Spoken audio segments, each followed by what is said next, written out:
இயேசுவின் நாமத்துல உங்களுக்கு சொல்லுகிற நற்செய்தி, அடுத்து ஒரு பிரச்சனை வரும் பாருங்க, அதுல நீங்க சோர்ந்து போக மாட்டீங்க, ஈஸியா ஹேண்டில் பண்ணுவீங்க. திண்டுக்கல் மாவட்டம் செம்பட்டியில் இயேசு வாழ்கிறார் ஊழியங்கள் நடத்தும் ஆசீர்வாத உபவாச ஜெப கூட்டம். நாள் ஆகஸ்ட் 8.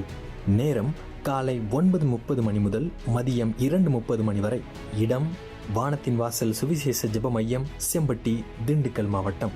தேவ பிள்ளைகளே, இந்த ஆசீர்வாத உபவாச ஜெப கூட்டத்தில் கலந்து கொண்டு தேவனிடமிருந்து ஆசீர்வாதங்களையும் ஆவிக்குரிய புத்துணர்ச்சியையும் பெற்றுச் செல்ல உங்கள் யாவரையும் அன்புடன் அழைக்கின்றோம்.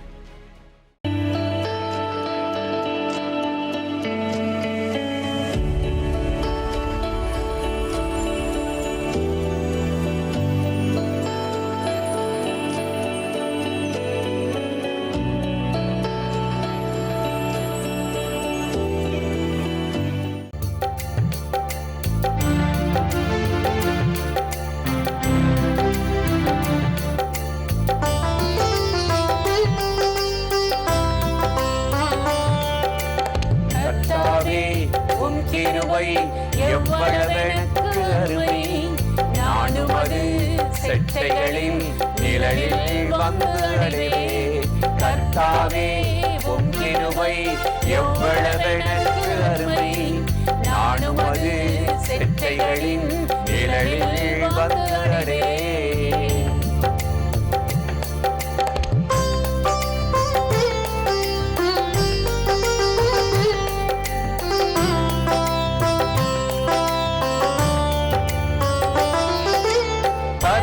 காக்கும் பச்சையிலே பாதுகாப்பாய் நான் இருப்பேன். பறந்து காக்கும் பச்சையிலே பாதுகாப்பாய் நான் இருப்பேன். தீவிரமாய் இன்று இறங்கிடுவேன், கடந்து வந்து விடுவிப்பேன். தீவிரமாய் கடந்து வந்து விடுவிப்பேன். கர்த்தாவே உம் கிருபை எவ்வளவெனக்கு அருமை, நானும் அது செட்டைகளின் நிழலில் வந்து அடைவேன்.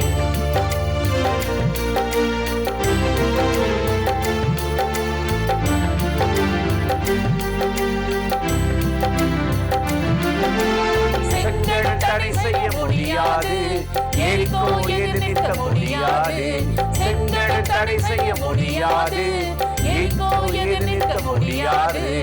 யோர்தான் வழிகளை திறந்திடுமே, கண்மலை உச்சியில் வந்திடுமே.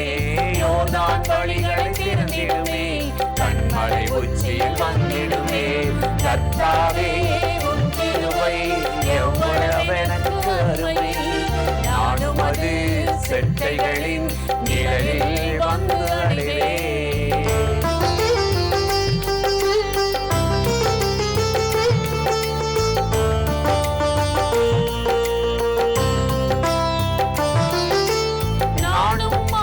பெற்றவனே என்னை சபிக்க யாராலும் முடியாது. நானும் ஆசில் பெற்றவனே என்னை சபிக்க யாராலும் முடியாது.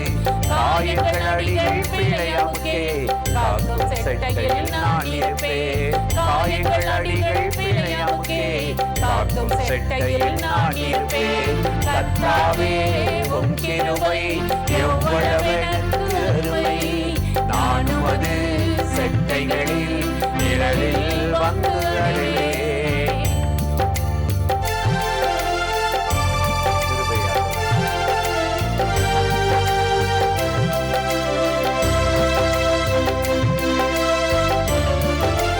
வளர்ந்து பெருகி படர்ந்திடுவே, பரவி பாய்ந்து ஓடிடுவே. வளர்ந்து பெருகி படர்ந்திடுவே, பரவி பாய்ந்து ஓடிடுவே.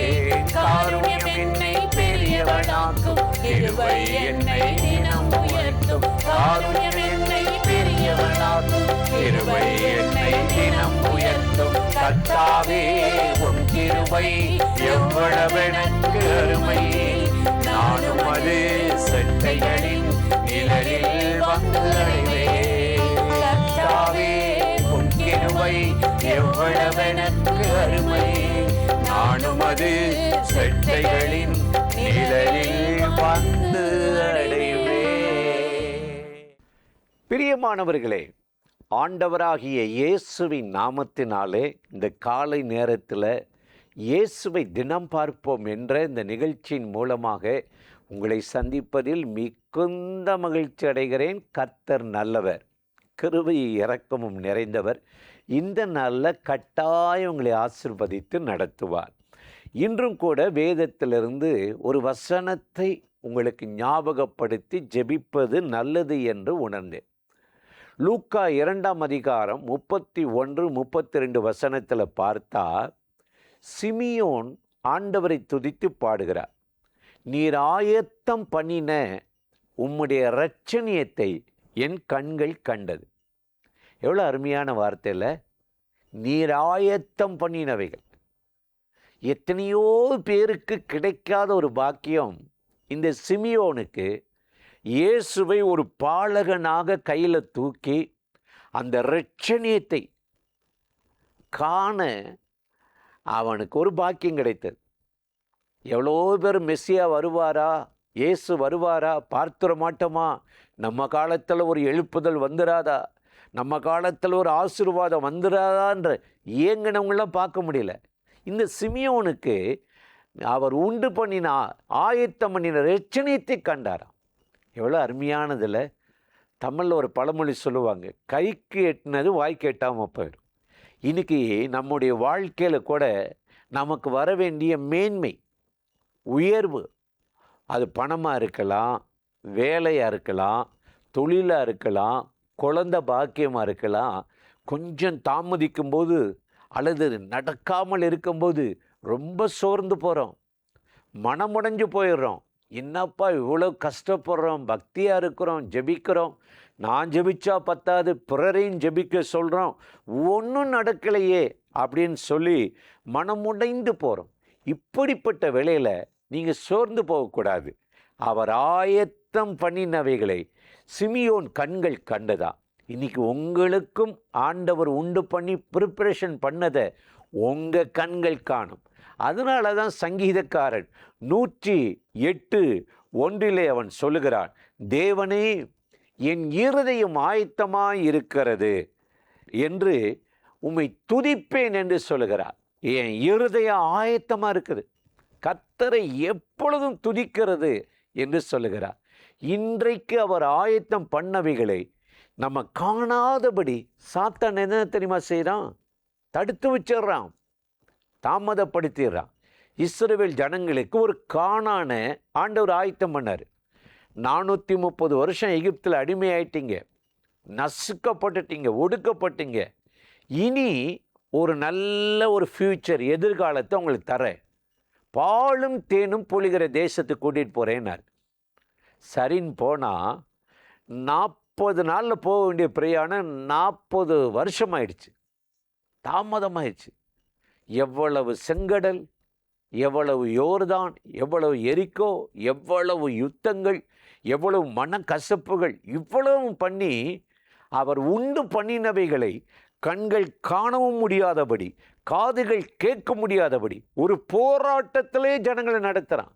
அதனால தான் அப்போஸ்தலனாகிய பவுல் சொல்லுகிறார், 1 கொரிந்தியர் 2:9 நாம் வாசித்து பார்த்தார், எழுதியிருக்கிறபடி தேவன் தம்மில் அன்பு கூறுகிறவர்களுக்கு உண்டு பண்ணினவைகளை காணாதபடி, ஆயத்தம் பண்ணினவைகளை காணாதபடி கண்கள் காணவும் இல்லை, காதுகள் கேட்கவும் இல்லை சொல்லிட்டு சொல்கிறாரு. நமக்கோ ஆவியானவர் எல்லாவற்றையும் வெளிப்படுத்துகிறார். நம்ம ஜெபிக்க ஜெபிக்க இருதயத்தில் ஒரு விசுவாசம் வந்து, இல்லை ஆண்டவர் உனக்கு நல்ல ஒரு ஃப்யூச்சர் வச்சிருக்கிறார், எதிர்காலம் வச்சிருக்கிறார், உன்னத நோக்கம் வைத்திருக்கிறார் என்று சொல்லி அதை சுதந்தரிக்கவும் பெற்றுக்கொள்ளவும் என்ன செய்கிறார்? ஆண்டவர் நம்மளை அப்படியே அந்த அந்த ஆசீர்வாதத்துக்குள்ளே நம்மளை கொண்டு போகிறார். அதனால தான் இயேசு பூமியில் வாழும்போது சொன்னார், யோவான் 14:2 வாசித்து பார்த்தால், நான் போய் ஒரு ஸ்தலத்தை உங்களுக்கு ஆயத்தம் பண்ணுவேன், அது நித்தியமானது, அது மனிதர்களால் கட்ட முடியாது சொன்னார். அதே போல் போய் ஒரு ஸ்தலத்தை ஆயத்தம் பண்ணி ஆண்டவர் நம்மளை அழைத்து செல்ல போகிறார்.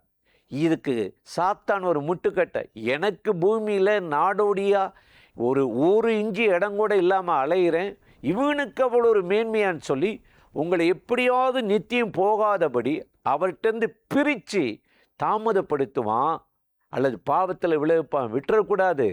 நீங்கள் விடிய காலத்தில் ஆயத்தமாகி தினந்தோறும் ஜெபம் பண்ணி கர்த்தருடைய கிருபைகளை இரக்கத்தையும் பெற்றா உங்கள் வேலையில், உங்கள் பிள்ளைகள் குழந்தை பாக்கியத்தில், வருமானத்தில் அவர் ஆயத்தம் பண்ணினவைகளை கண்கள் காணும், காதுகள் கேட்கும், உங்கள் இருதயம் கம்பீரிக்கும். அதற்குத்தான் இந்த காலை நேரத்தில் நாம் தேவ சமூகத்தில் இணைந்திருக்கிறோம். இந்த நாளில் ஆண்டவராகிய தேவன் உங்களை அற்புதமாய் நடத்துவார். அந்த தேவாதி தேவனை நோக்கி நாம் ஜெபிக்கலாமா?